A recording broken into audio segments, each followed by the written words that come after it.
Muy buenas tardes. Este es el espacio de tertulia sobre filosofía de la ciencia, el cual pues es un espacio de diálogo y comunicación virtual, en el cual se conversa sobre diversos temas relacionados con la filosofía de la ciencia, su historia, sus debates y controversias, sus relaciones con la filosofía de la tecnología y la sociedad. Es una actividad de extensión del grupo de investigación Filociencia. Para participar se puede hacer mediante exposiciones, diálogos y debates alrededor de documentos leídos previamente por los participantes para informar, sensibilizar y difundir este campo de conocimientos al público en general que pueda estar interesado. Los encuentros se llevan a cabo todos los jueves de 6 a 8 p.m. hora colombiana. Quien desee obtener mayor información puede escribir a los correos lochoar@unbosque.edu.co o bastidasastrid@gmail.com. También pueden seguirnos a través del canal de YouTube https://www.youtube.com/tertulia_filociencia. Sean todos y todas bienvenidos a este espacio y en la tarde de hoy entonces abordaremos la temática que amablemente nos compartió el colega Luis Francisco Ochoa y corresponde al aporte que se puede obtener a través del libro, en el libro Filosofía de las Ciencias Humanas y Sociales, en el apartado específico que vamos a ir desarrollando y que es una obra de los españoles Nicanor Ursúa y José María Mardones. En este libro, publicado en 1982, se trata pues de una obra pedagógica concebida como un manual de lectura para estudiantes de filosofía, sociología y ciencias de la educación. Su objetivo central es proporcionar una introducción a los debates fundamentales sobre la naturaleza, el método y la posibilidad misma de las ciencias humanas y sociales. El apartado que vamos a examinar es el numeral 4, titulado Ciencias de la Naturaleza y Ciencias del Espíritu, ubicado entre las páginas 57 y se prolonga hasta las 67, donde aparece también un conjunto de 12 preguntas. El texto se puede identificar fácilmente, pues tiene dentro del mismo libro una ubicación fácil. Para los efectos de esta tertulia, pues vamos a tomar en cuenta solo esta sección porque el libro es muy extenso y tiene mucha información valiosa para quien está interesado en la formación en filosofía de la ciencia. Esperamos que esta tertulia, por su contenido y por su valor formativo, sea de carácter ilustrativo y de mucha utilidad tanto para quienes estamos en este momento en la tertulia como para que aquellas personas quienes posteriormente puedan ver la grabación. Entonces cedo la palabra al colega Luis Francisco para que nos ayude con el desarrollo de la temática.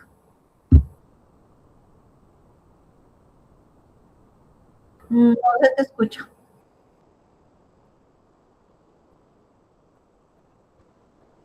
Gracias, Astrid. ¿Ahora sí? Sí, señor. Perfecto. Estamos hablando del libro Filosofía de las Ciencias Humanas y Sociales de José María Mardones y Nicanor Ursúa, dos filósofos que en los años 70 y 80 procuraron trabajar sobre aspectos de la filosofía de las ciencias sociales. Estoy aquí haciendo una muestra del índice. El libro es supremamente ilustrativo para quienes se inician en el conocimiento de lo que es la filosofía de la ciencia y en particular el énfasis en ciencias humanas y sociales. Aquí, como pueden darse cuenta, pues hay una presentación, de las lecturas, algunas sugerencias para la utilización de los textos, o sea que tiene una designación pedagógica. Y hay un artículo que es supremamente interesante que para mí fue importante en la vida, lo leí hace más de 35 años, que se llama Filosofía de las Ciencias Humanas y Sociales, nota histórica de una polémica incesante. Ese texto permite al lector poder introducirse en lo que ha ocurrido en los últimos 2 siglos con relación a la filosofía de las ciencias humanas y sociales. Tiene un primer capítulo donde presenta lo que es la filosofía de la ciencia o la epistemología, con un artículo de Thriller, el problema de la autonomía de las disciplinas científicas, que es el planteamiento de las tesis de Mojes y Myrdal, que son filósofos de la ciencia, la naturaleza del lenguaje científico, las ciencias de la naturaleza y las ciencias del espíritu, que es lo que vamos a abordar, y lo vamos a abordar en los siguientes aspectos. Básicamente, las ciencias del espíritu de Dilthey y la unidad del método. Solamente esos 2 aspectos. Pero ustedes se pueden dar cuenta que después hay otro componente que es el todo de la ciencia. Hay otro numeral que es de el explicar y el comprender, que en algún momento lo podemos retomar, porque ya lo hemos tomado aquí en la tertulia hace ya unos años.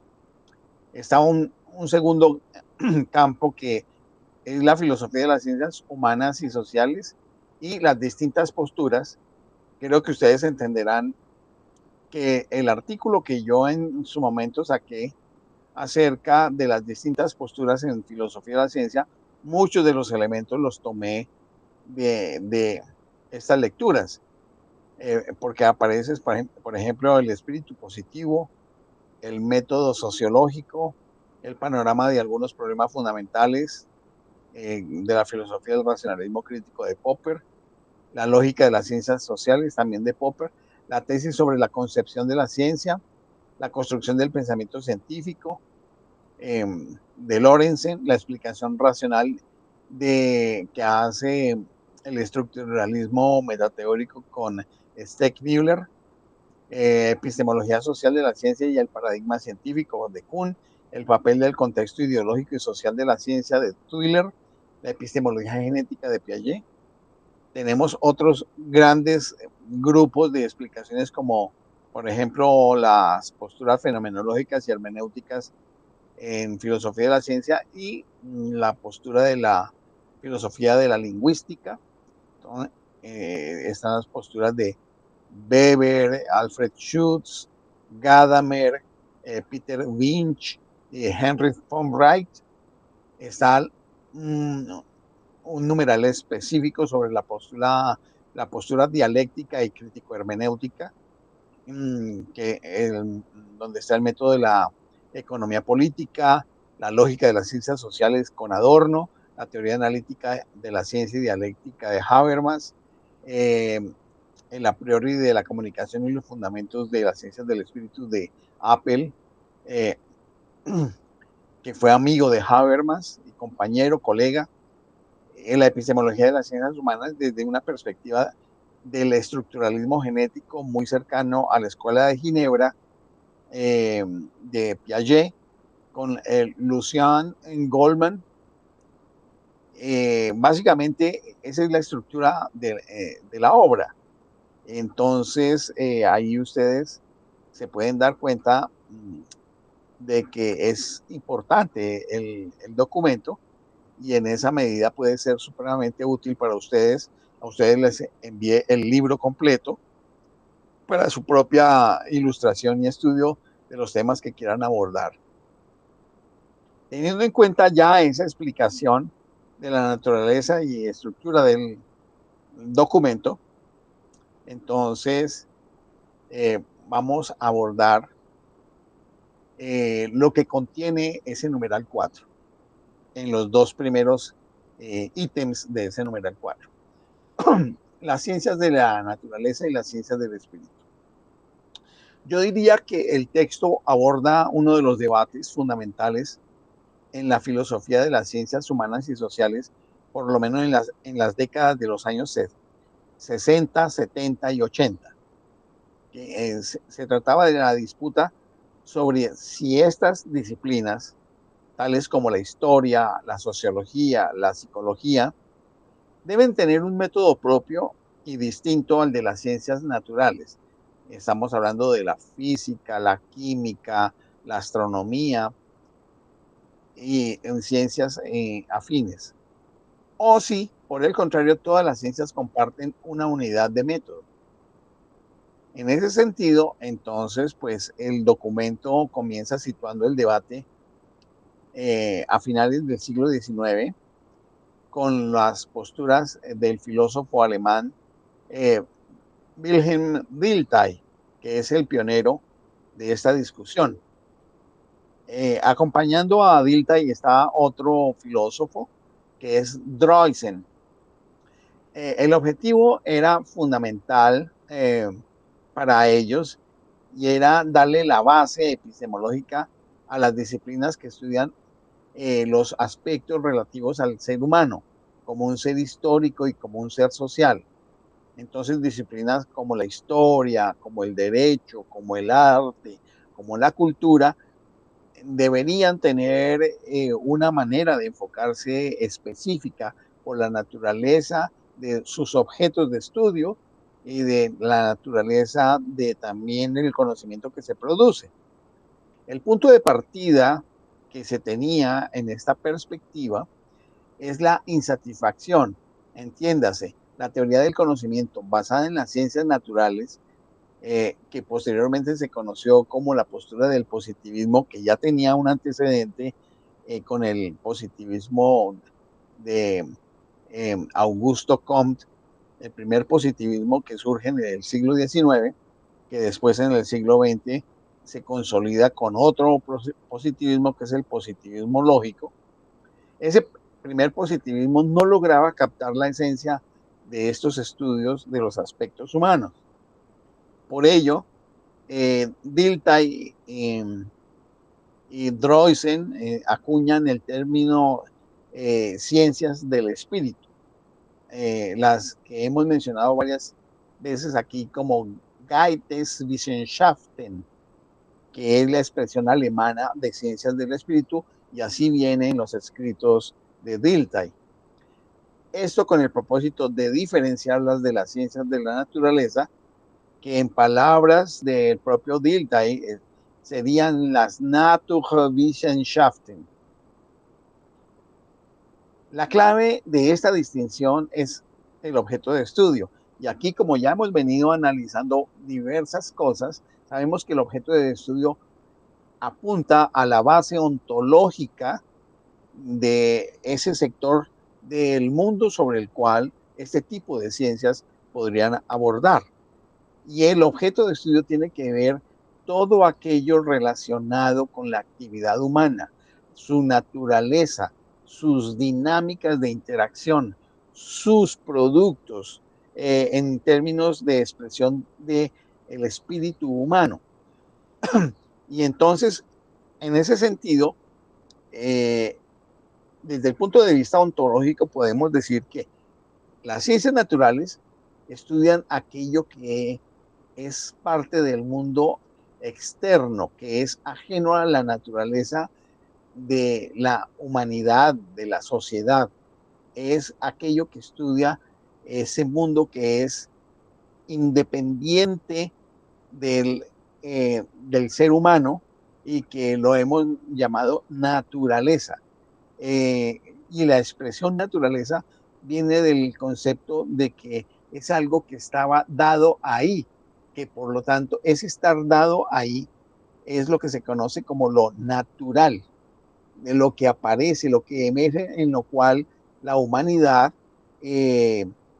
evoluciona, se desarrolla y aparece. Las llamadas ciencias del espíritu estudian el medio en el que el hombre está inserto.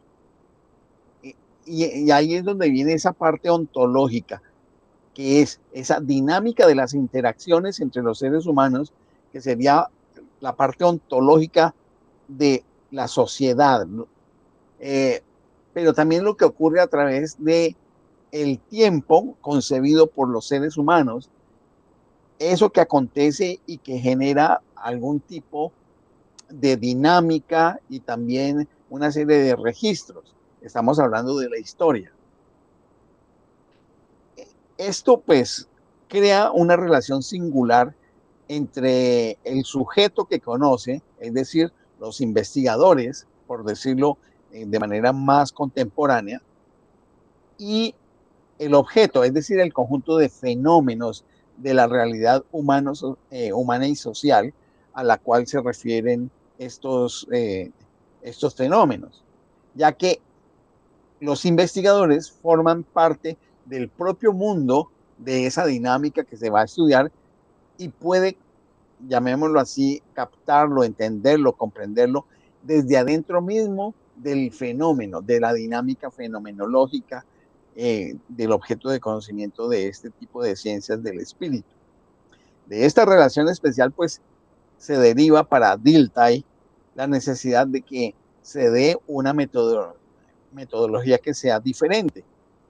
A pesar de ello, el texto presenta esta propuesta como una vieja disputa, que a propósito, de alguna manera también en la primera lectura introductoria donde se habla de la polémica incesante, se repite pero con más detalle esa discusión o esa disputa entre la concepción sobre el mundo natural y la concepción sobre el mundo de lo humano. Y claro, presenta una vieja disputa en la cual pues se contrapone como, como tesis contradictoria la visión que plantea Karl Popper para las ciencias humanas y sociales desde una perspectiva que es el racionalismo crítico, que está más cercano a las posiciones de orden realista, del positivismo lógico y de posturas epistemológicas y ontológicas afines a observar el mundo como algo independiente de la conciencia de los seres humanos. Popper defiende la unidad del método científico para todos los campos.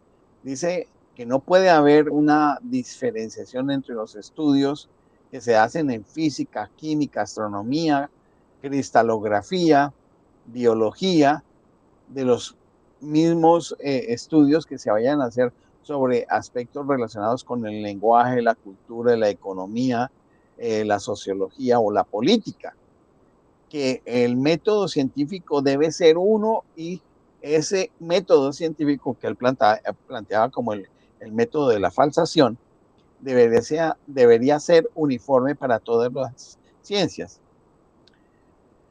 Ese numeral 4 pues también menciona la propuesta de Weizsäcker como intento de síntesis viendo tanto la postura inicial de Dilthey como la de Popper como posturas complementarias, como dos semicírculos que forman un círculo completo. Aunque la postura de Weizsäcker no la vamos a ver acá, sino solamente las dos primeras posturas. Entonces miremos en detalle las ciencias del espíritu según Dilthey. En esta parte del texto que les compartí, pues profundiza el pensamiento de Dilthey, contextualizando su vida y obra, ¿no? Y Dilthey, pues hemos sabido que estudió en Berlín, que fue en su momento de la segunda mitad del siglo XIX un centro de ciencia histórica. Su pensamiento surge en un momento de transición que corresponde a la transformación del idealismo de Hegel, que todo lo explicaba por la razón y que había sido desplazada por el auge de las ciencias naturales y su filosofía positivista basada en Augusto Comte, de una parte, pero también de otra, la transformación del pensamiento idealista dialéctico de Hegel en el pensamiento materialista histórico de Marx y Engels. Dilthey busca un camino intermedio, señala que hay necesidad de comprender la vida por sí misma, captar la realidad histórica en su profundidad y diversidad, pero sin renunciar al rigor de la objetividad del conocimiento. Miremos cómo es que surge el concepto de Geisteswissenschaften. Este término, este concepto incluye un fragmento de la obra de Dilthey donde justifica su elección terminológica y plantea un problema del nombre.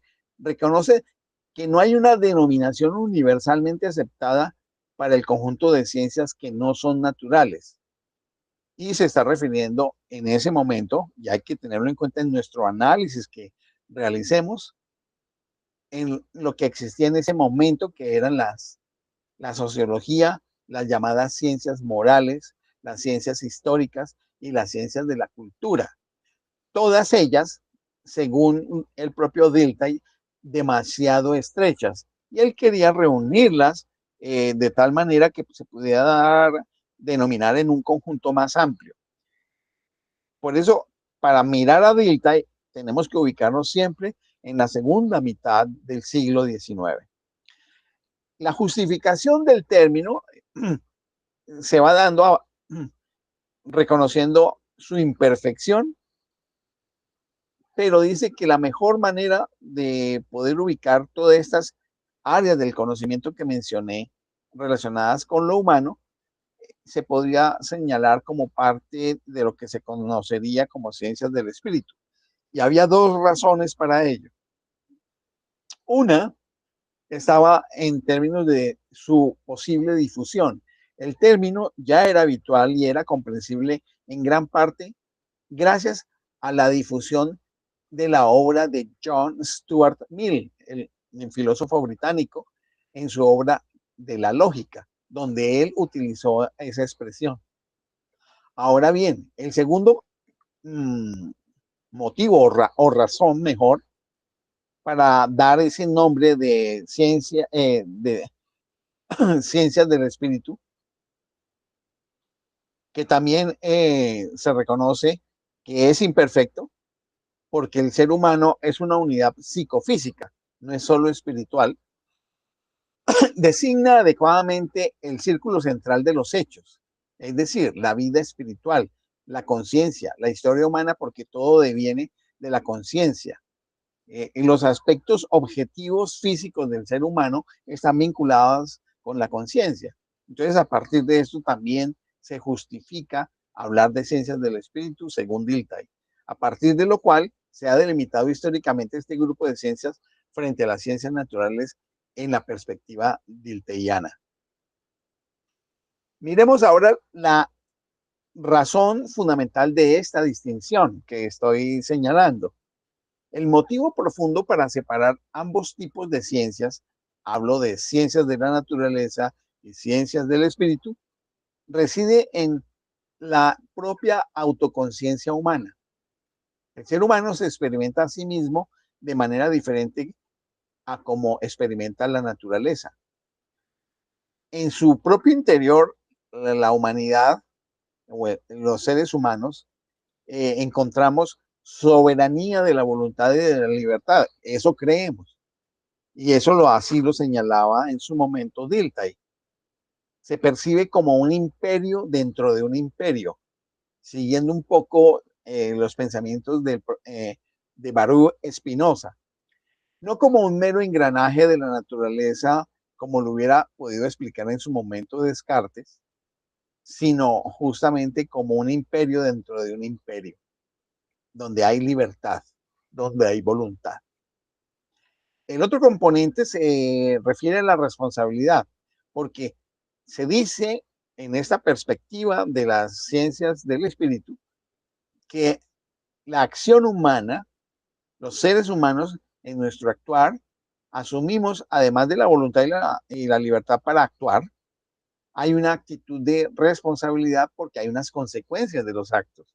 Y los actos tienen un valor moral, es decir, un valor que permite juzgamiento sobre su validez o su no validez con respecto al bien común de los seres humanos.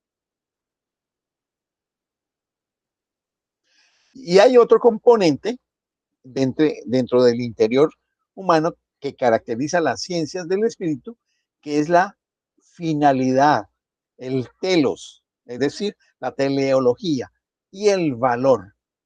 Vale decir aquí entonces que todo valor dentro de las ciencias del espíritu y fin de la vida reside en el mundo espiritual que el mismo ser humano crea.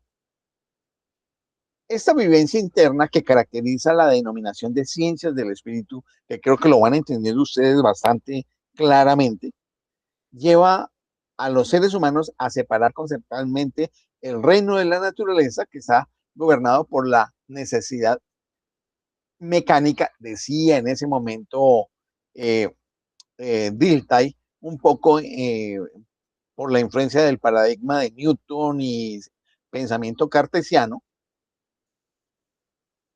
pensando que el mundo era una inmensa máquina, el mundo objetivo que trataba las ciencias de la naturaleza. Y esto pues eh, contrastaría con el llamado reino de la historia, según Dilthey, que sería aquel reino de la acción humana a través del tiempo, donde aparece la libertad de elección.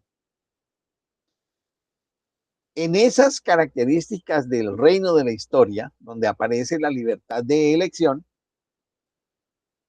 pues se puede caracterizar como un ámbito donde en medio de la necesidad natural aparece la libertad, ilumina la libertad. Los actos humanos, entendidos como esfuerzo o sacrificio, producen algo realmente nuevo, logrando una evolución en las personas y en la humanidad. Se diferencia de la vana y monótona repetición del curso natural. Aquí sigue pensando en la visión mecanicista del mundo natural.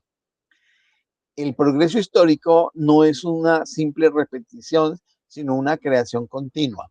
Vemos ahí en el análisis que se puede hacer al pensamiento de Dilthey que tenía influencias mecanicistas para entender el mundo natural y una visión más de tipo comprensivo, hermenéutico, no diría dialéctico, pero sí dinámico de lo que es la acción humana a lo largo del tiempo. Esa caracterización que acabo de hacer sobre por qué se denominó ciencias del espíritu y por qué esa caracterización de lo que se concibe como lo espiritual y lo que deviene de lo espiritual del ser humano para estudiar a través de sus ciencias con un método específico esas características que acabo de citar, el texto contrasta entonces ahora con una crítica que proviene de Karl Popper, filósofo de la ciencia ya del siglo XX, por lo menos unos 45 o 50 años después de lo que había planteado en su momento Dilthey.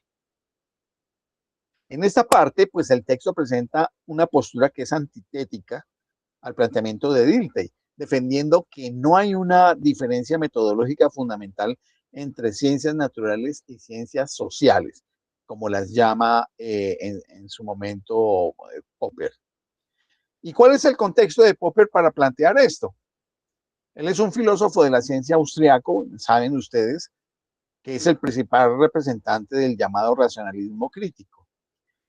Su epistemología se centra en el principio de la falsación, que significa que cuando se quiere probar una teoría, entendida siempre como una hipótesis, que explica una determinada cantidad de hechos, se tiene que poner a prueba esa teoría buscando justamente a través de la observación, la experimentación, al menos un hecho que prevé la teoría en su explicación que no se cumpla en la contrastación empírica que se le pueda hacer. Si eso llega a ocurrir, entonces se puede decir que la teoría queda falsada, que la teoría es falsa porque no explica todo lo que pretende explicar.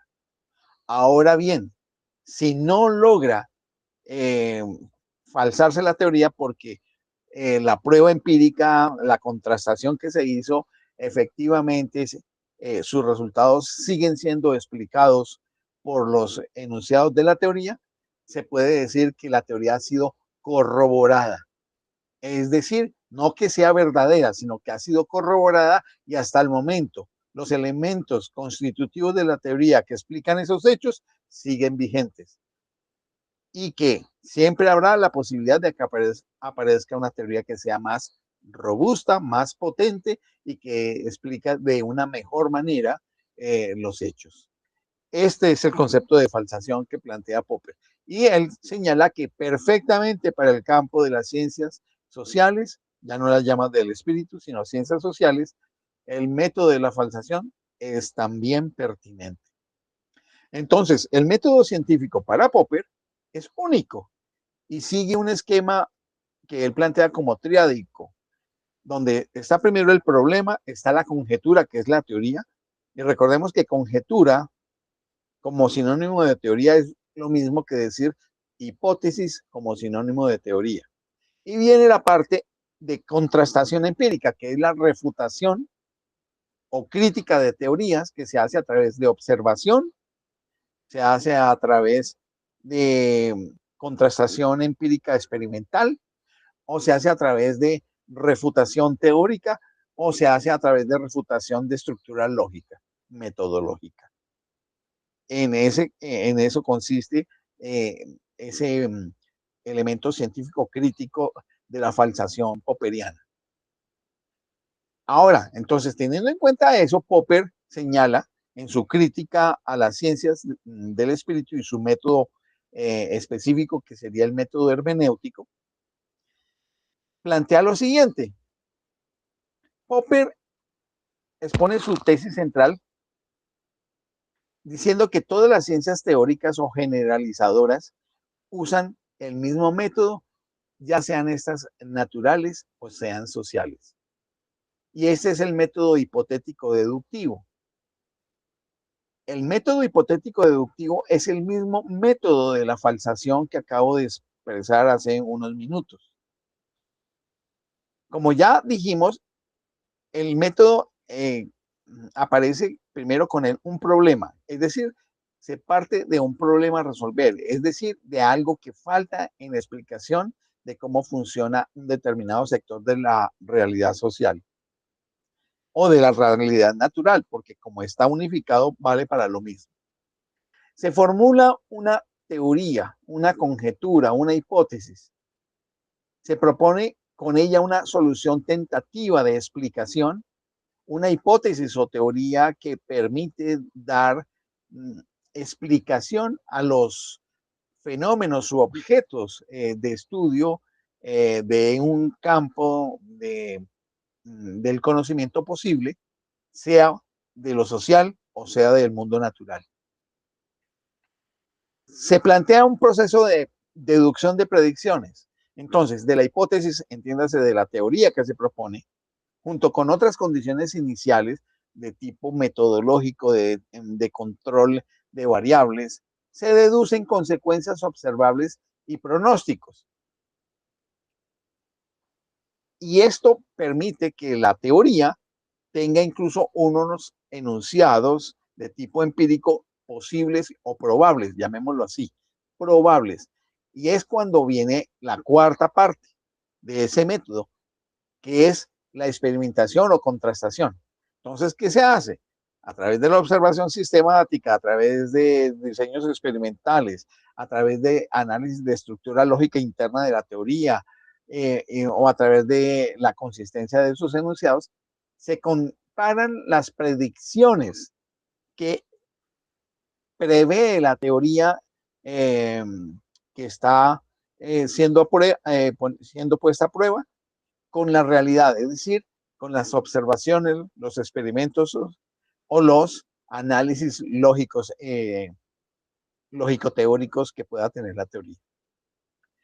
En ese sentido, hemos dicho, ya lo hemos anticipado, viene dos posibilidades, la refutación, es decir, se declara falsa la teoría, o la corroboración. Si la predicción falla, la teoría es refutada o falsada y se descarta o se modifica. Pero si la predicción que viene de contenida en la hipótesis teórica se cumple, pues la teoría es corroborada, como les decía. No se puede denominar verificada definitivamente, porque eso era lo que planteaba en su momento el positivismo lógico, sino que ha superado la prueba y sigue siendo válida provisionalmente en la explicación, aduciendo al mismo tiempo que existe la probabilidad de que aparezcan nuevas teorías que sean más poderosas o que aparezcan fenómenos que no puedan ser anticipados por la teoría.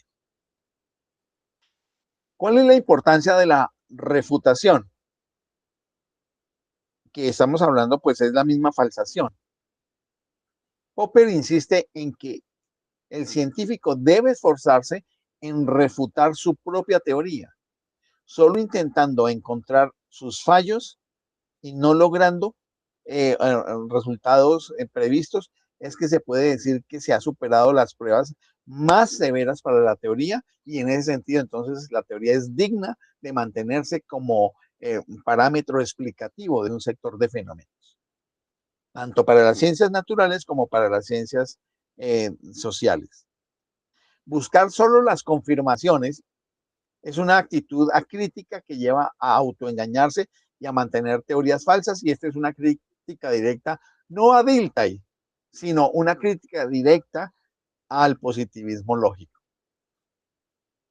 Ahora, hace otra serie de planteamientos, como ¿cuál es el origen de las teorías? Popper niega que las teorías se obtengan por generalización inductiva.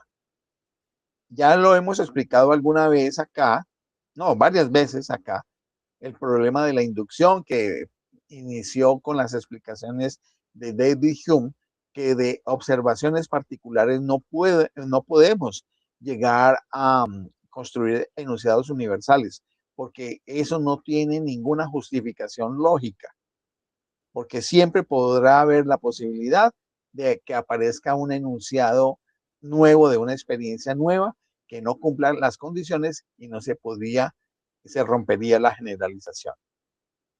Entonces, no se puede empezar con observaciones y de allí derivar teorías. Eso es una ilusión óptica. Siempre partimos de algo previo, un problema, una hipótesis que intenta explicar el problema, un prejuicio que guía nuestra observación. La pregunta científicamente relevante no es ¿cómo encontró usted su teoría?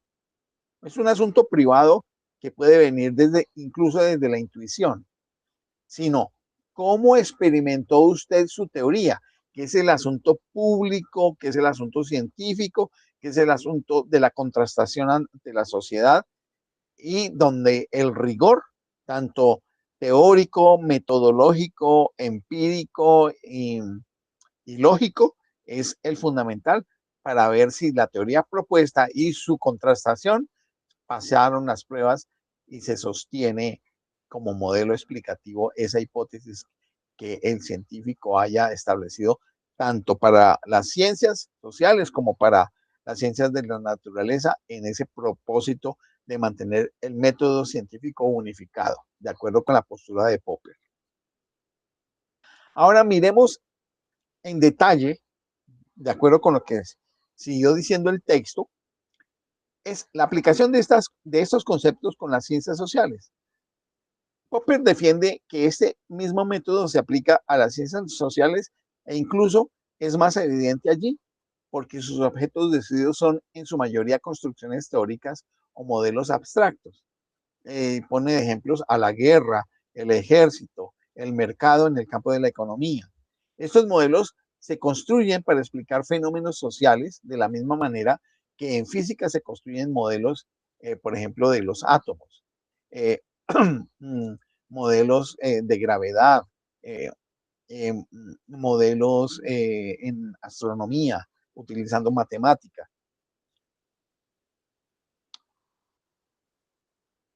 Plantea el texto una analogía con el físico atómico. Popper utiliza la analogía de un físico que solo pudiera observar el interior de los átomos, pero no hacer experimentos a gran escala. Este físico tendría que construir modelos deductivos de cómo esos átomos se combinan. Popper sostiene que esta situación es análoga a la del científico social y, lejos de demostrar una diferencia de método, confirma la unidad del método hipotético deductivo. La diferencia no es de lógica, sino de las condiciones en que se aplica. Y obviamente esto también implica la dificultad que se pueda obtener para experimentar. Popper también refuta la idea de que las situaciones sociales sean intrínsecamente más complejas que las físicas, porque muchos defensores de los métodos propios para las ciencias sociales han señalado que es que los objetos de conocimiento propios de las ciencias sociales, y podemos agregarlo aquí, de las ciencias humanas y sociales, porque hay unas ciencias que se consideran humanas y otras ciencias sociales. Las ciencias de la naturaleza de lo humano como categoría general, pues son generalmente denominadas ciencias humanas. Aquí podemos ubicar la lingüística, podemos ubicar la antropología, podemos ubicar, por ejemplo, la mayor parte de la psicología, pero también están las ciencias en las cuales se ve es el comportamiento humano como colectivo, que serían las ciencias sociales. Entonces, dice Popper que solemos comparar, dice el libro que dice Popper, que solemos comparar situaciones sociales concretas con situaciones físicas artificialmente aisladas en un laboratorio. Señala que si comparamos situaciones concretas de ambos tipos, la física como una tormenta o un fuego, pues también una tormenta y un fuego son igualmente complejos. Y además señala que no es necesario describir el estado mental de cada individuo para estudiar una sociedad. De la misma manera, no hace falta describir cada partícula subatómica existente como para estudiar una reacción química, porque hay ciertos patrones de desenvolvimiento que son comunes. Las ciencias sociales trabajan con modelos abstractos que seleccionan ciertas relaciones. Bien, él hace una diferenciación, de todas maneras, entre ciencias naturales y sociales. A pesar de defender la unidad del método, Popper también reconoce algunas diferencias, aunque las matiza como diferencias de grado, no de, no de clase ni de categoría. La diferencia más importante es la posibilidad de usar el método cero, que él llama, o el de la construcción racional. Dado que los seres humanos actuamos con cierto grado de racionalidad, se puede construir un modelo de conducta perfectamente racional, como el concepto del Homo economicus, del cual me imagino que hay un conocimiento claro por parte de nuestro querido amigo José Gersaín. Y utilizar este concepto como una coordenada cero para medir y explicar las desviaciones de la conducta real, debidas a prejuicios, a tradiciones o a otro tipo de comportamiento social que viene a través de ciertas prácticas culturales. Esto no tiene un equivalente claro en la física de partículas y en ese sentido, pues, él reconoce que hay unas diferencias. Examina dificultades metodológicas. La principal dificultad específica de las ciencias sociales es la aplicación de métodos cuantitativos y de medición. En ese sentido, Popper honestamente reconoce que sí hay dificultades. En física, los parámetros de las ecuaciones pueden reducirse a un pequeño número de constantes naturales de carácter universal. En economía, por ejemplo, los parámetros son variables de cambio rápido, gustos, tecnología, y hay otros que sí podrían tener cierta eh, similitud con los propios de las ciencias de la naturaleza. Pero en las otras ciencias distintas de la economía, pues aparecen estas variables de cambio rápido que muchas veces no se pueden cuantificar porque tienen unas diferencias no de cantidad, sino de calidad, de grado, de gradación, lo que dificulta la medición precisa, la interpretación de los datos y la experimentación, aunque se pueden usar estadísticas para superar esto en parte. En ese sentido, pues reconoce que la dificultad fundamental existe. Y con esto, pues quiero señalar que es el aspecto general de la parte que les di a ustedes para leer y que la pudiéramos comentar. Creo que se dan cuenta ustedes por la naturaleza del artículo, no del artículo, sino de la fracción de texto que les di, que esto es más, un poco más cercano a lo que muchos de ustedes han venido trabajando en sus áreas profesionales, que creo que puede invitarles a una participación un poco más dinámica en el día de hoy. Con esto detengo mi presentación y les agradezco su atención. Excelente y muchas gracias porque cada vez que nos acercamos a este texto, los que por ejemplo ya lo hemos leído antes, le encontramos como nuevos elementos o como una riqueza en la oportunidad de encontrar mayor reflexión para el trabajo práctico que tenemos en la investigación. Y en este caso particular, pues a mí me pone a pensar precisamente en un trabajo como el que estamos abordando actualmente con un grupo interdisciplinar, donde hay enfoques que tienen, digamos, o posturas que podrían tener un enfoque más centrado en el objeto de investigación y otras posturas de los investigadores que estarían más centradas en los impactos que esta investigación pudiera generar, y me refiero al de competencias digitales para la educación superior.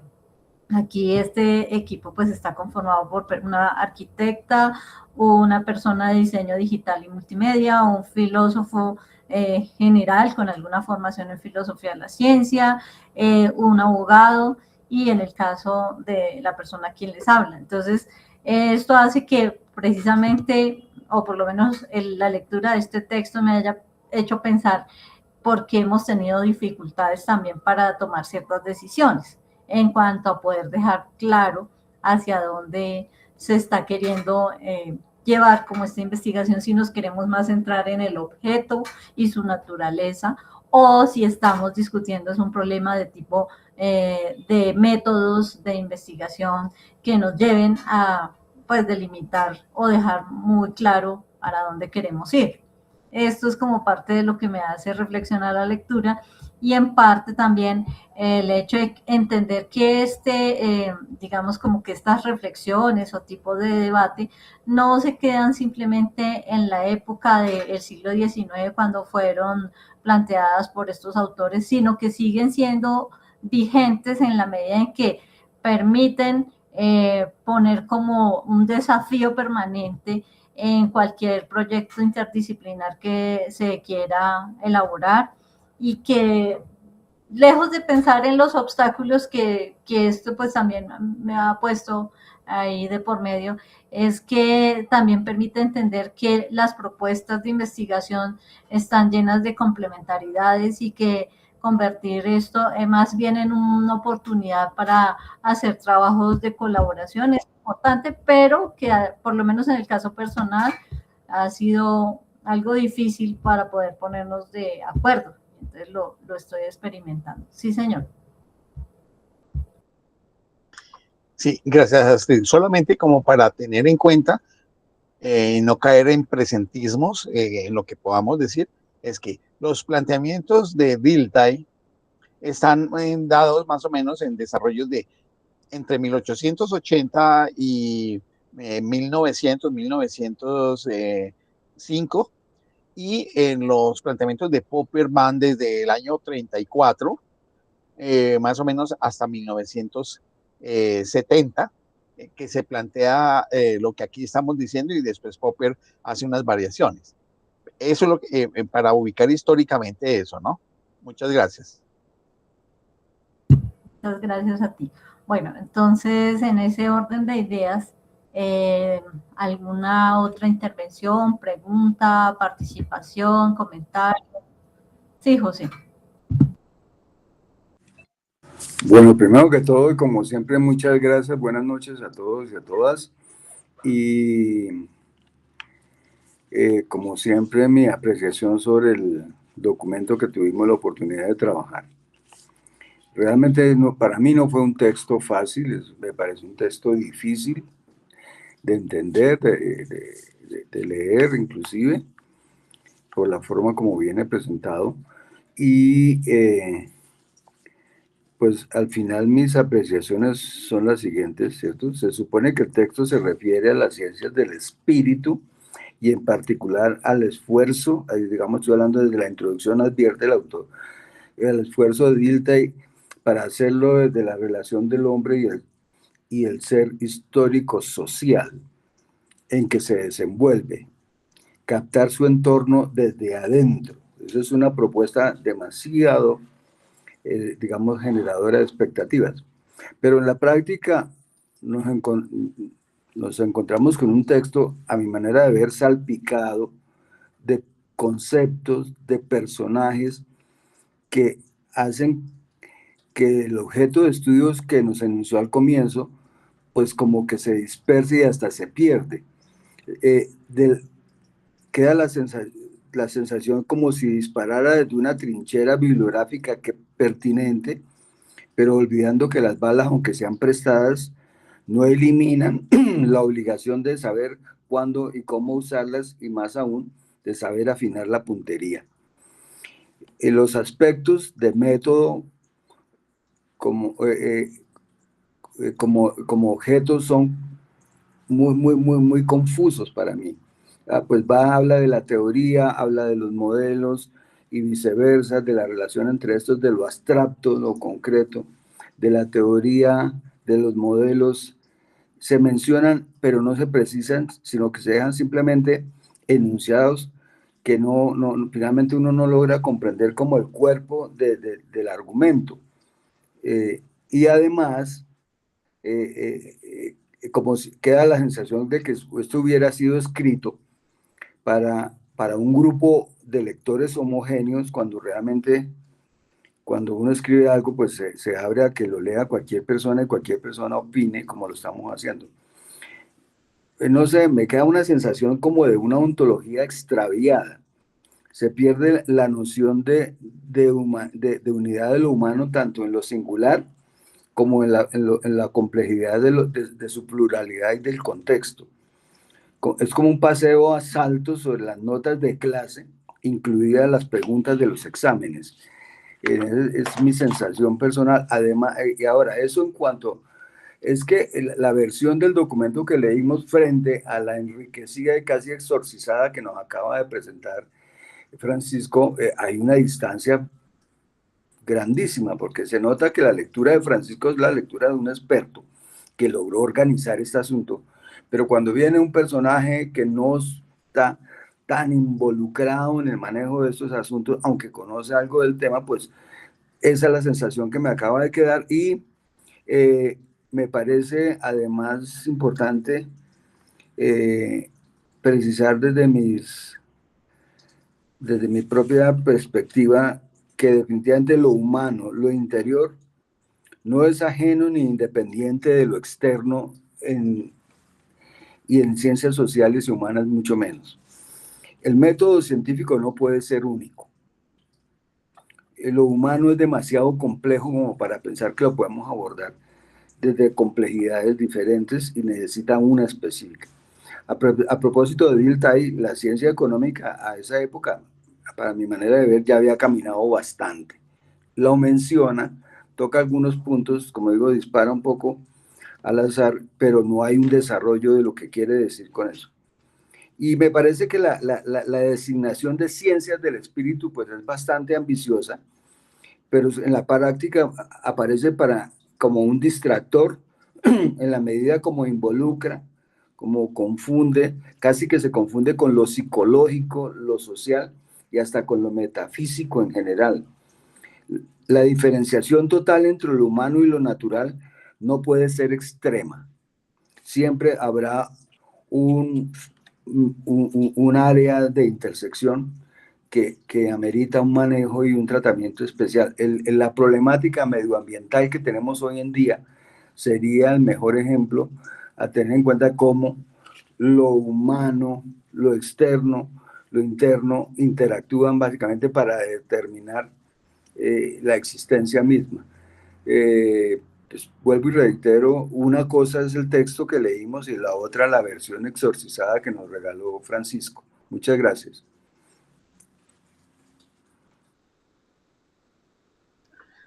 Gracias, José, por tus apreciaciones de la lectura y de cómo recibiste tanto la lectura como la exposición explicativa de la misma.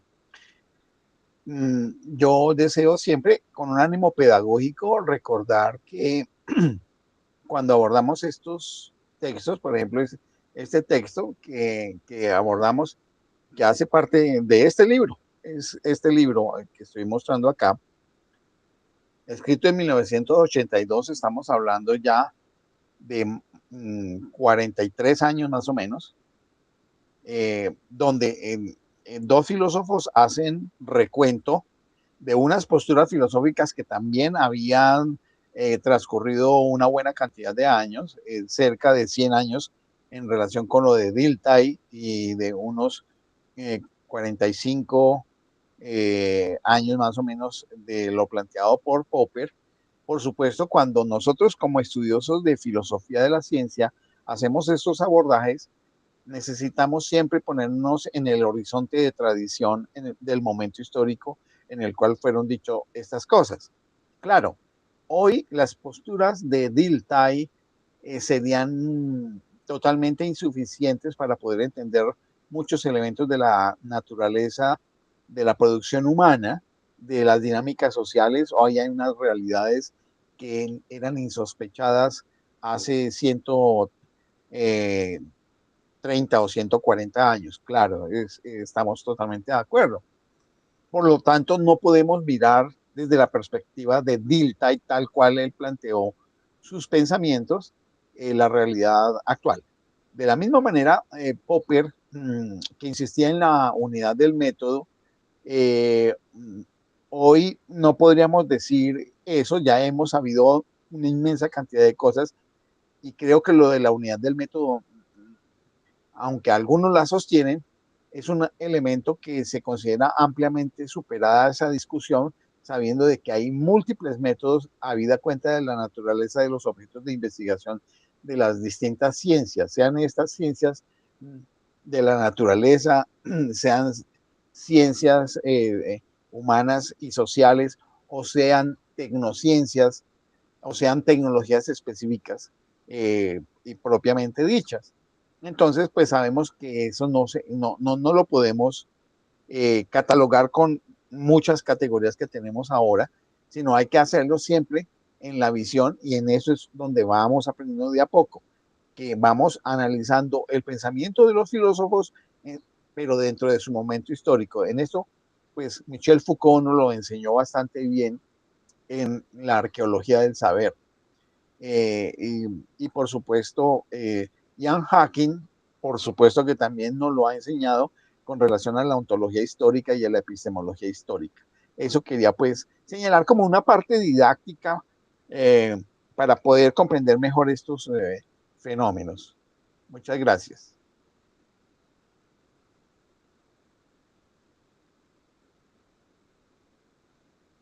José. Gracias, Francisco. Yo no simplemente quiero hacer una reflexión más a nivel de pregunta en el siguiente sentido. No es la primera vez que tú nos explicas con detalle el tema del presentismo y sus, abro comillas, potenciales riesgos. Sin embargo, yo que he estado un poco involucrado en mis participaciones sobre tus precisiones al respecto, yo, y pensando un poco más desde mi formación profesional, yo pienso que, o más bien pregunto, si las lecturas que se dice son presentistas, necesariamente no rechazan lo que dijo el personaje hace 100 años, sino que más bien puede ser un mecanismo para mostrar su validez y enriquecerlas con las verificaciones y la evidencia que da la historia desde cuando se enunciaron a la lectura de hoy en día. Que es decir, en ningún momento, es decir, sembraron y hoy tenemos múltiples recursos para rechazarlas, aportarlas, pero también para enriquecerlas. Uno diría en términos económicos, para traerlas a valor presente y ver su significado hoy en día. Entonces yo pienso que una lectura, entre comillas, presentista, de alguna manera es una lectura que también rescata y exalta lo que aquel dijo en algún momento. Pues visto desde otra manera, y eso es la mejor forma de mostrar cómo inclusive la lectura de lo científico cambia a través del tiempo y, y el científico mismo ha venido transformándose en su manera de concebir la ciencia y el mundo. Entonces a mí me parece que definitivamente pues caer un poco en el presentismo no, puede ser una maña o un error, pero no necesariamente un pecado desde esta perspectiva. Eso básicamente, gracias. No, bien, gracias por tu reflexión, José. El asunto es que como las teorías científicas o teorías filosóficas son herramientas con las cuales podemos intentar dar explicación acerca de las cosas, podemos nosotros intentar analizar o discutir las circunstancias actuales de nuestra producción científica o tecnológica con categorías que fueron usadas hace 100 años. Sí, podemos hacer eso y seguramente vamos a decir, miren, no, eso tiene tal error, tal error, tal error, tal error, porque claro, hoy tenemos más cosas. Ahora, rescato de lo que señalas, que sí podemos encontrar qué elementos de esas teorías antiguas constituyen la nuez de la teoría que aún hoy nos puede servir. Y en eso estoy totalmente de acuerdo contigo, José, que, por ejemplo, en la teoría de las Geisteswissenschaften, un elemento que se desprende metodológicamente es el método hermenéutico.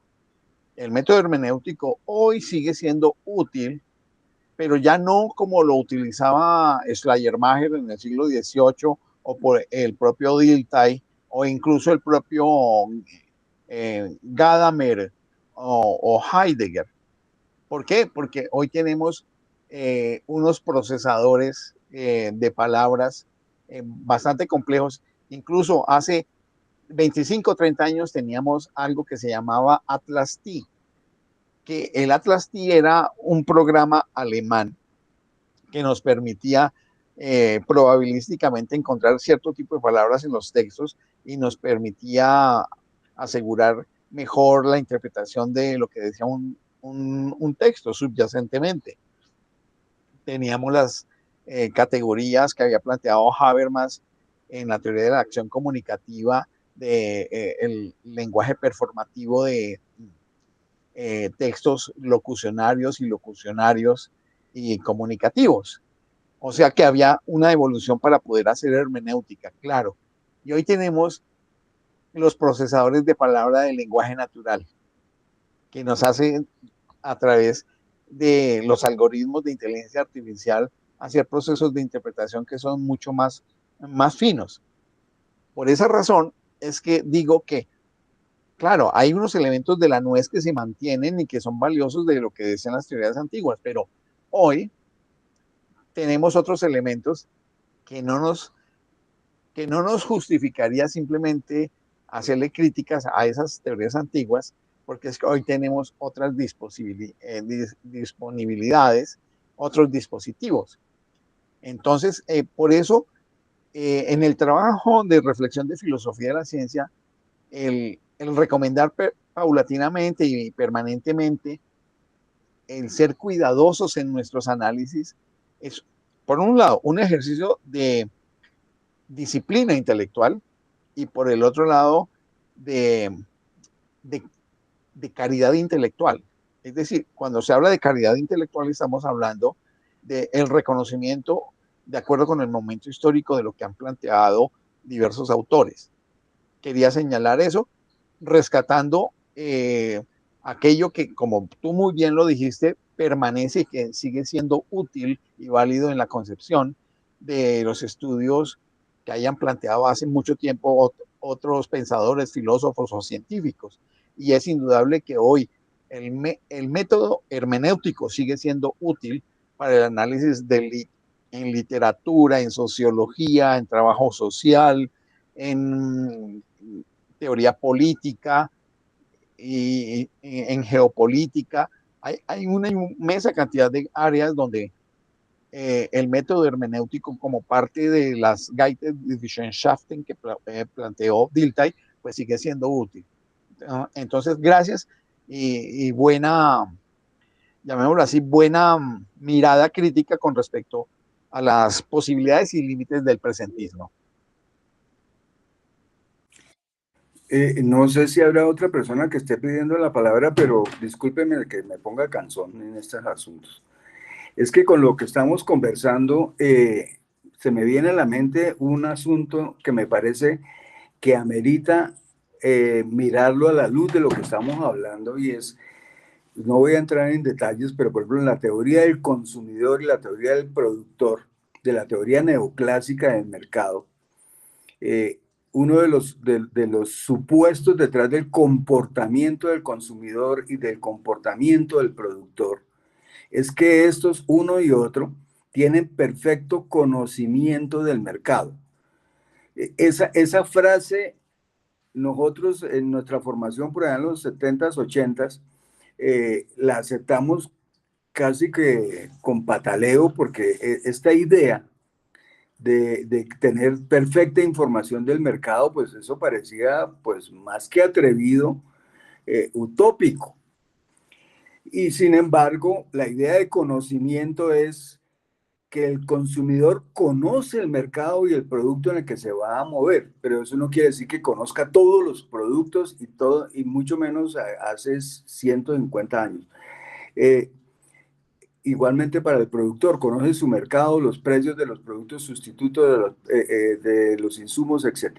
Ese tema de conocimiento es un concepto muy amplio, pero no estoy diciendo que los autores neoclásicos hubieran sido proféticos o algo parecido, sino que en su concepción del sistema se veían unas condiciones necesarias para que el sistema funcionara, pero hoy en día, con esto de la inteligencia artificial, la globalización de la información, la informática y todas las cosas, vemos que realmente los tipos en su momento tenían esto en la cabeza, pero hoy en día se hizo realidad. Hoy quiero poner un punto de ventas de perros calientes y la inteligencia artificial me manda los precios de los perros calientes en todas partes del mundo. Entonces pienso que este tipo de dimensiones entre lo teórico, conceptual, y la realidad hacen parte del conocimiento y el entendimiento de las ciencias sociales, en este caso de la economía, en el comportamiento de lo económico. ¿Cómo lo lees tú? Si este ejemplo confunde o este ejemplo ayuda, Luis Francisco. Gracias, aunque es un asunto específico de la economía, hasta donde yo entiendo voy a decirlo rápidamente y paramos ahí para seguir en la parte de filosofía. Mira, el asunto es que desde los clásicos, estamos hablando de Smith y Ricardo, se hablaba de que había unas simetrías en relación con los distintos actores de la economía. La teoría neoclásica perfeccionó el asunto diciendo lo que acabas de tú mencionar.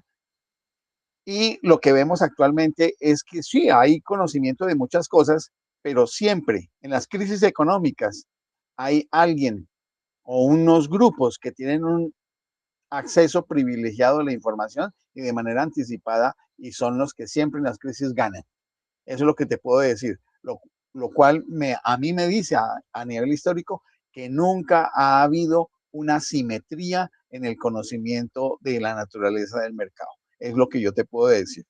Muchas gracias.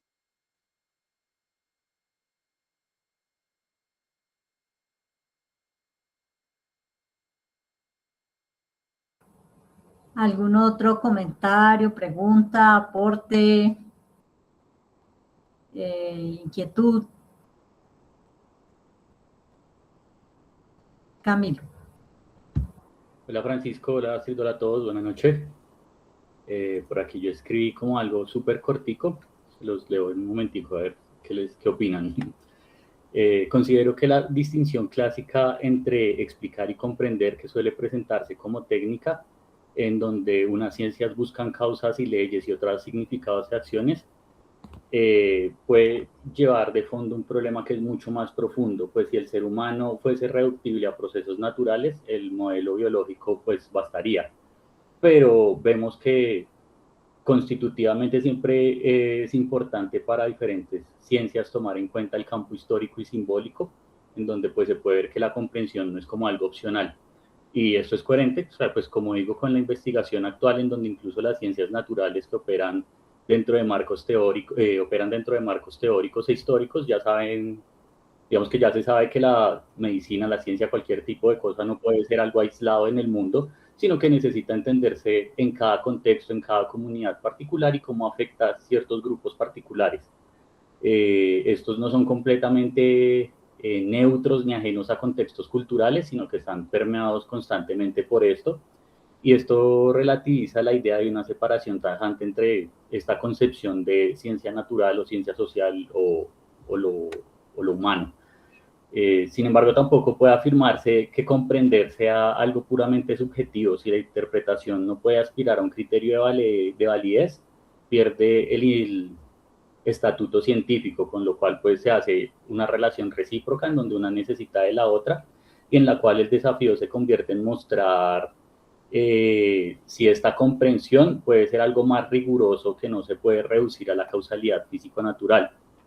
Y ahí considero yo que una pregunta importante es comprender, es más bien entender si, o saber si esta diferencia que se propone entre comprender, explicar, es una alternativa de acepciones en el lenguaje o tiene una explicación más profunda, ya que, digamos, estas dos palabras no me son claras en qué momento se vuelven como tan problemáticas, ya que a mi parecer pues son bastante cercanas y se cambia solamente un significado, un sinónimo. Considero que según como cada uno resuelva esta pregunta sobre qué es el ser humano, pues cada uno define qué tipo de ciencia considera posible y legítima, que es más o menos lo que vemos actualmente. Muchas gracias, Camilo, por tu intervención. Y claro, observo que tú le has agregado un elemento importante a lo que hemos venido discutiendo en relación a las ciencias del espíritu y a las ciencias de la naturaleza. Es que justamente de acuerdo con esta visión clásica del siglo XIX y primera mitad del siglo XX, en Alemania surgió el concepto de que las ciencias de la naturaleza lo que hacía era generar explicaciones. El término utilizado en filosofía de la ciencia en Alemania es Erklären, para decir explicación, que es dar justificación por las causas. Y está la otra, que eso es lo que caracteriza a las ciencias de la naturaleza. La explicación es la justificación por causas. Y en el caso de la comprensión, ellos utilizaron otro término en los textos de filósofos de la ciencia alemanes, que es Verstehen, esa expresión verstehen, que significa comprender, tiene que ver con el componente de los significados de las acciones humanas, y aquí se va solo a lo humano, el significado de las acciones humanas y la intencionalidad subyacente a esas acciones. Por eso en las ciencias humanas y sociales se plantea que lo que se estudia es no solamente los hechos que ocurren de las acciones humanas, sino lo que significan dentro de los contextos esas acciones. Y además de eso, el poder penetrar para entender la motivación, la intencionalidad, el elemento teleológico que llevó a generar esa acción dentro de ese contexto en determinado tiempo y en determinado espacio. Cuando uno lo ve así, como una filosofía general de la ciencia, pues entendería que las explicaciones por la justificación de las causas, pues es propio de las ciencias de la naturaleza, y por eso los métodos de carácter experimental, la observación sistemática y las relaciones matemáticas entre unos y otros. Y el otro, pues indudablemente tiene que ver con un elemento de interpretación, o sea, el componente hermenéutico, donde está el significado, la descripción de las acciones, su significado, pero también la derivación de la intencionalidad subyacente de acuerdo con las condiciones del contexto. Entonces, en ese sentido, eso que tú has planteado es muy útil, y es uno de los capítulos siguientes que siguen el libro a propósito sobre esas diferencias que se hicieron entre ciencias de la naturaleza y ciencias del espíritu. Y claro, entonces uno llega a reflexionar si necesariamente solamente se puede investigar de una manera en un sentido de las ciencias del espíritu y del otro lado las ciencias de la naturaleza. Y tú planteas ahora, cosa que yo la comparto, Camilo, lo que hemos hablado sobre que no, que la investigación científica tanto del universo físico como de la naturaleza social están imbrincados en una serie de condiciones, estructuras, superestructuras, organizaciones logísticas, determinaciones administrativas, donde lo teórico, lo metodológico, lo práctico, lo económico, las inversiones implican también intencionalidades. Claro, cuando hacemos eso, cosa que yo comparto contigo totalmente, es porque ya estamos viéndolo desde una perspectiva externalista de la ciencia y de la tecnología, porque lo estamos viendo en la perspectiva de las relaciones entre ciencia, tecnología y sociedad. Pero en su momento, ese primer análisis que estábamos haciendo, que yo estaba haciendo, era una visión internalista. Ese es otro de los asuntos que podemos nosotros ir aprendiendo a hacer, que la visión internalista es cuando todavía los filósofos de la ciencia no concebían la visión externalista de que la ciencia se da en un contexto social donde hay intereses, hay elementos de pretensiones, hay intereses económicos y cosas por el estilo, y se veía la ciencia por la ciencia y la filosofía de la ciencia por la filosofía de la ciencia a nivel interno, donde se ven aspectos lógicos, metodológicos y técnicos y de carácter teórico categorial. Pero aquí, que es el asunto actual nuestro, lo vemos en esa otra perspectiva. Pero me parece muy valioso el planteamiento que tú haces, que junto con el planteamiento de José Gersaín y lo que yo intento explicar, permite ampliar nuestra manera de entender, la manera de estudiar estos temas de filosofía general de la ciencia. Muchas gracias.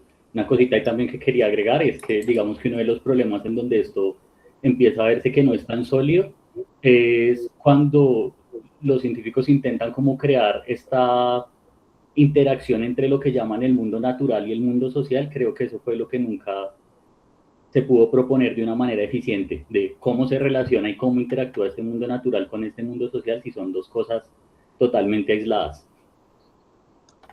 Solo eso. Gracias. Sí, señor. De acuerdo, Camilo. Es cierto, y eso queda ahí como incógnita todavía. No está resuelto.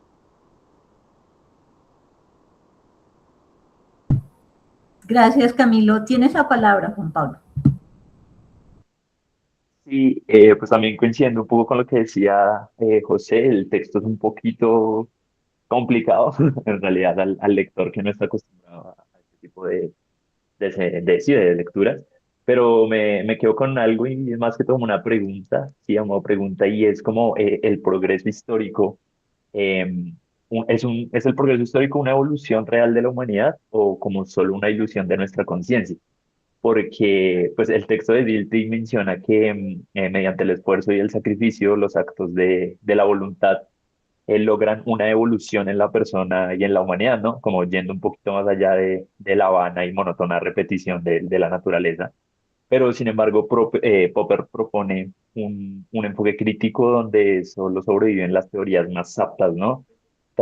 Sí, como tras una lucha por la vida contra la reputación. Entonces, ahí también me surge como otra pregunta que es la del debate como tal, que sería como el sentido de la historia, lo construimos nosotros a través de nuestra finalidad y los valores, como lo sugiere Delty, o simplemente es el resultado de un proceso de ensayo y error donde eliminamos lo que no funciona, de la misma manera que evoluciona cualquier otro sistema en la naturaleza.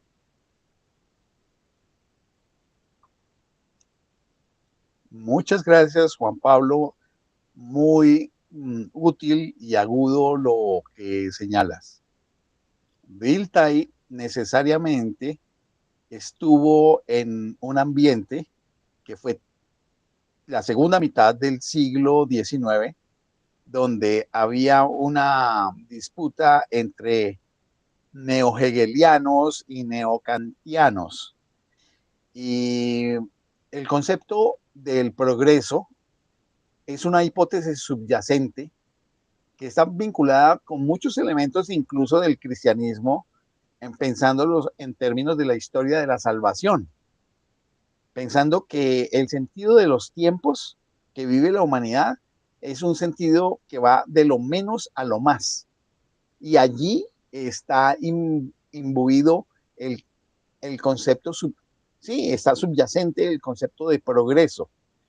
Eh, aunque hay otros que plantearían el concepto del regresus en el sentido de la historia, que es una minoría, que es más bien escéptica o nihilista.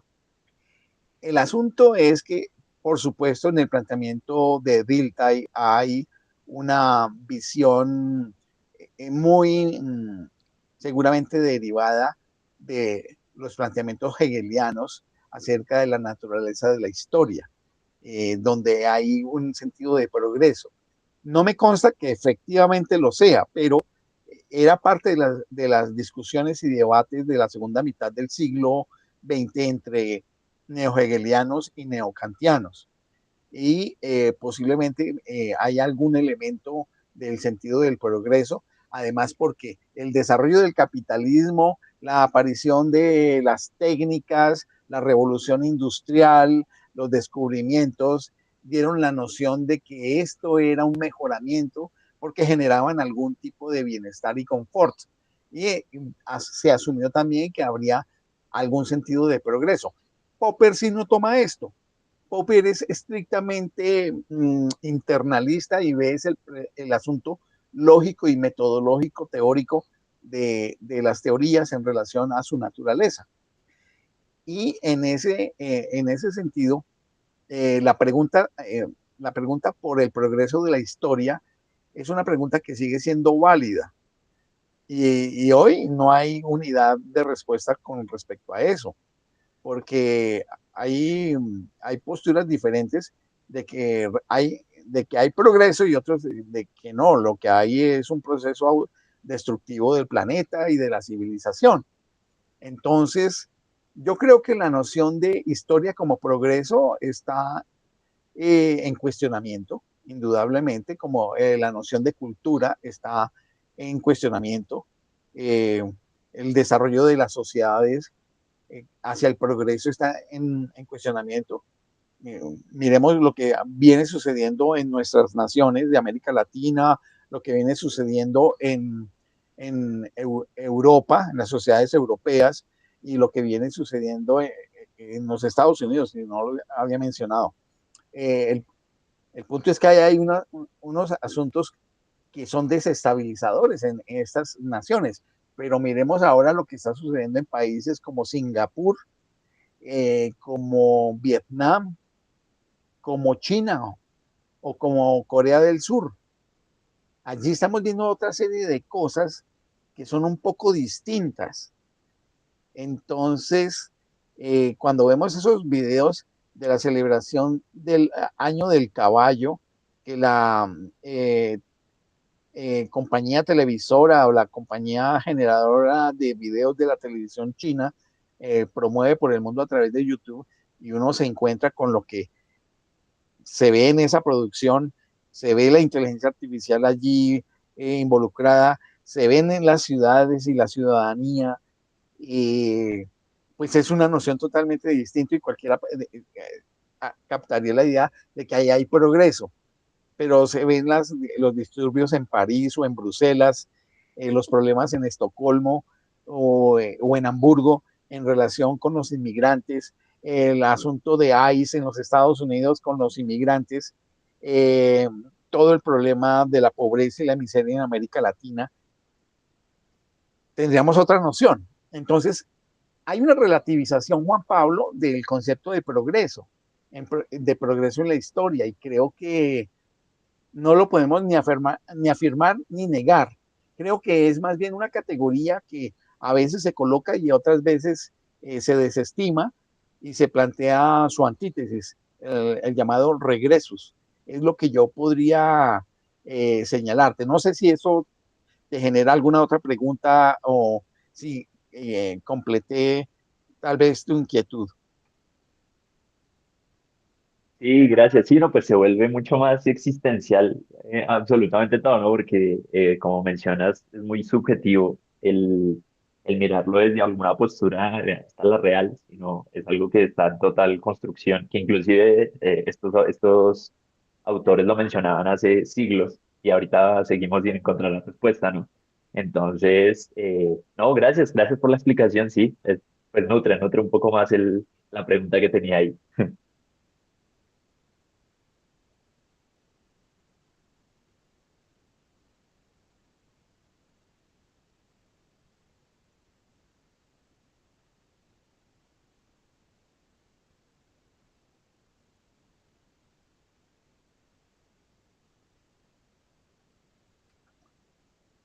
Bueno, pareciera, Astrid, que no hay ninguna otra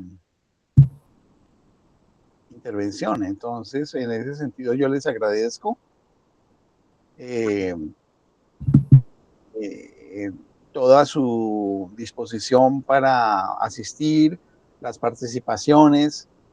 Astrid, también por todo el asunto logístico y todo lo que dijiste en el momento con relación al proyecto de investigación de la universidad. Y espero pues que tengamos otro tema que pueda ser útil e interesante para la próxima sesión.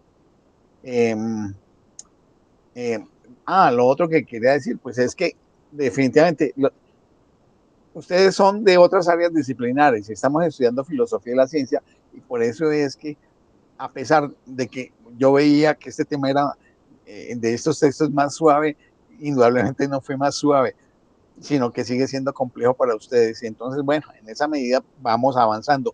Pero recuerden, este es un canal, ante todo, que es de difusión de este tema, de un tema que es marginal a nivel de la cultura, tanto colombiana como universal, que sabemos que no son muy pocas personas en el mundo que se dedican a esto.